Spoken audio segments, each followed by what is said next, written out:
ازيكم عاملين ايه؟ النهارده هنتكلم عن حاجه مهمه جدا. راجل خد فلوس مراته واتجوز بيها.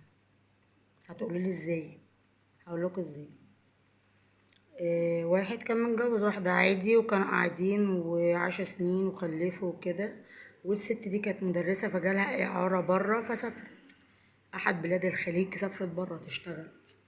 فقعدت كذا سنه، فهي من نيتها بقى يعني مش مخونه. بقت تحول له مرتبة كل شهر كل شهر، سنة 2 3 4 5، على أساس إن هيبني لهم بيت كبير ليهم كلهم وكده. وهي في نيتها كده، وده اتفاقهم. عاملة له توكيل.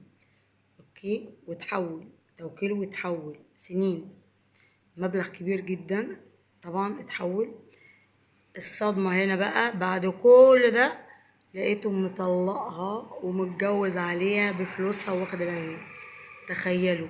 تعمل ايه؟ دي واحدة حقيقة، القصة دي حقيقية، وقالت لي قوليها، انا اعرفها يعني.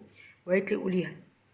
بعد كل السنين دي والكفاح والغربة ولوحدها وي والنية الصافية والمخلصة ليه وبتصدق، وتحول تحول تحول، حتى ما خلتش لنفسها حاجة. طلقها غدرا واتجوز عليها.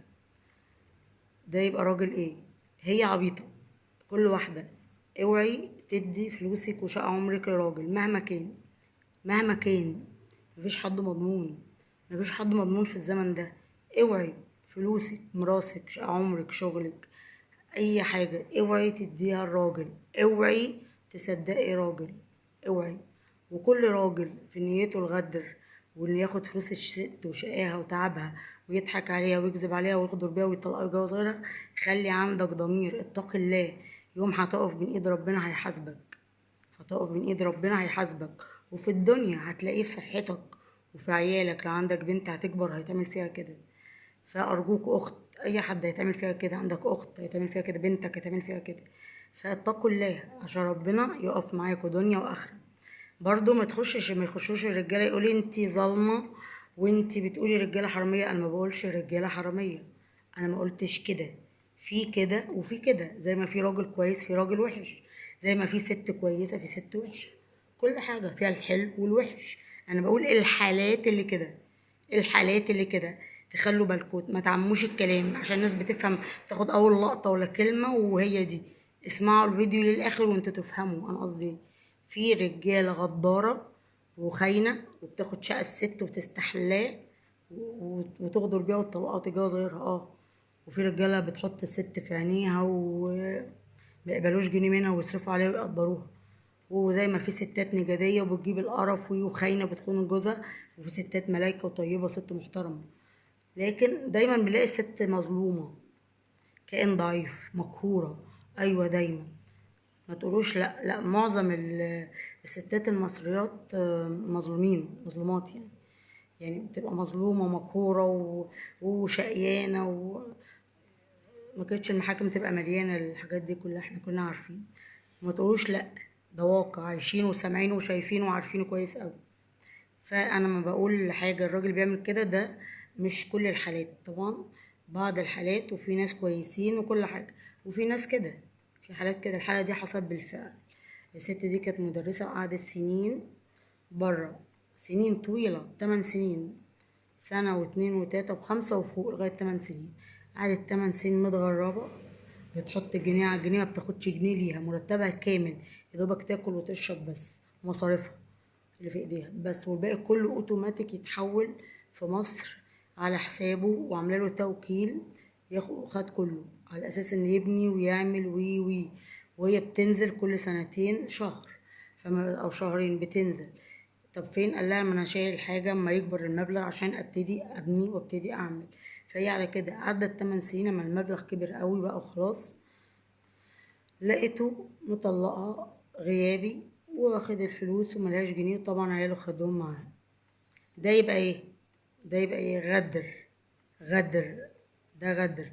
خد حاجتها وخد شقاها واستحلاه. استحلى شقاها. هل ده راجل كويس؟ انتوا تقولوا لي رجاله وستات الاتنين يقولوا لي، مش كل واحد يدافع للنوع تبعه. لا، انتوا تقولوا الحق اللي هو عدم الظلم، سواء راجل او ست. لان انا ضد الظلم، وبقولها في كل فيديو وفي كل لقطه وفي كل كلمه. وفي طبيعتي انا ما بحبش الظلم سواء من راجل او من ست. العدل، العدل، العدل. الواحد يقول كلمة الصدق وكلمة العدل. الراجل ده ايه؟ النوعية دي ايه؟ والست دي هبلة قوي. اه هبلة طبعا. ما تسلميش لأي زوج لو عايشة معاه بقالك 100 سنة وشايفة معاه الهنا كله، خليكي كويسة معاه وعامليه بما يرضي الله، لكن ما تسلميش الراجل. ما تديش مفاتيح حياتك ومالك وكده للراجل. دي نصيحة لكل ست، حافظي على مالك وحياتك. ما تديش مالك لراجل مهما كان كويس. عامليه بما يرضي الله، اتقي الله، بس فلوسك لا. خط احمر صدقيني. النفوس بتتقلب. ممكن راجل في ثانية يتقلب يبقى كويس ويقلب. الطمع، الطمع هنا بقى عينيه تحلى المال فيه. ف صدقيني بلاش. دي نصيحة لكل واحدة ست، لكل بنت مقبلة على الزواج، كل ست متزوجة بالفعل، كل ست ما توفقتش وبتتجوز مرة تانية أو تالتة أيا كان. ما تأمنيش لراجل مهما كان. عامليه كويس لكن فلوسك لا. وكل راجل ما تستحلاش في فلوس ست. اوعى تستحل مال الست، اوعى. هتقف من ايد ربنا، هتتحاسب. وفي الدنيا هتشوفه في صحتك وفي مالك. ولو عندك بنت او اخت هتشوفه فيها، هتشوفه فيها. فما تستحلاش المال الست. مال الست ما تاخدوش، انت تزوده لها مش تاخده وتغدر بيها بعد سنين كفاح عمرها وشقاها وتعبها. سنينها دي راحت فين؟ وتعبها وسهرها وشغلها كل يوم وي. ازاي تستحليه على نفسك؟ انا بقول للشخصيه الحكايه اللي حصلت دي والحالات اللي زي كده كلها. يعني الحاله دي حصلت فعلا، والحالات اللي زي كده اكيد في حالات، اكيد مش دي الحاله الوحيده يعني اللي هي حاصله. اكيد في حالات كده كتير، اكيد في حالات كده كتير. بلاش تستحل مال الست الا مال الست. ورفقا بالقوارير، الستات غلابه. والست اللي بتبقى شقيانه بمالها وفلوسها دي حرام، ما تستحلهوش، ربنا مش هيسيب. مال الست حرام. والست رقبة في، يعني أمانة في رقبتك ليوم الدين هتتحاسب عليها. الست أمانة، متجوز ست لازم تحافظ عليها وتصونها وتحميها وتحمي منها وتحمي زي ما بتحميها هي، احمي مالها. ما هو مالها هي، ما ده سندها في الدنيا. المال ده بينفعها في الكبر، تتعكز عليه المال.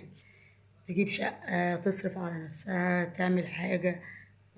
هي في دنيا دايمة؟ في دنيا مضمونة؟ هو انت بتفضلي صغيرة على طول؟ هو في حد هينفعك؟ اللي واقفين جنبك النهارده هينفعوك بكره؟ لا. انا بقولها لكل ست، حافظي على مالك، حافظي على مالك. كل راجل حافظ على مال الست، ما تخونهاش، ما تغدرش بيها.